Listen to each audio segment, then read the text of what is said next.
দরজাটা একটু খোলো, আমি কথা বলবো। তুমি তো বিয়ে করেছো, আমার তো আর কিছুই করার নেই। প্রেমিকের বাড়ির সামনে দাঁড়িয়ে এমনই বুক ফাটা আর্তনাদ এক তরুণীর। আর সেই হৃদয় বিদারক দৃশ্যই ছড়িয়ে পড়েছে সামাজিক যোগাযোগ মাধ্যমে।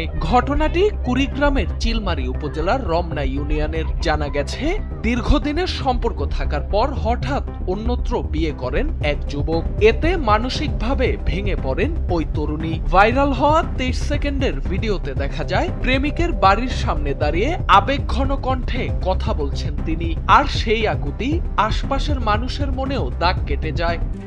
RICL TMX, যুগের পর যুগ স্থাপনা থাকে মজবুত। ঘটনার কিছু সময় পর স্থানীয়রা তাকে পরিবারের জিম্মায় তুলে দেন। গেল 15 এপ্রিলের এই দৃশ্য কেউ একজন মোবাইলে ধারণ করে সামাজিক মাধ্যমে ছড়িয়ে দিলে দ্রুতই তা ভাইরাল হয়। এ বিষয়ে রমনা ইউনিয়ন পরিষদের চেয়ারম্যান গোলাম আশেক জানান, ঘটনাটি সম্পর্কে তাকে কেউ অবহিত করেননি। ছেলে কিংবা মেয়ের পরিবারের পক্ষ থেকেও কোনো অভিযোগ জানানো হয়নি। এ বিষয়ে কিছুই জানি না, কোনো পক্ষ থেকে, মেয়ে পক্ষ বা ছেলে পক্ষ থেকে কেউই কিছু আমাকে এ বিষয়ে জানায় নাই, বা মেম্বারও জানায় নাই, কেউই না, কোনো পার্সনে আমাকে কিছু বলেনি।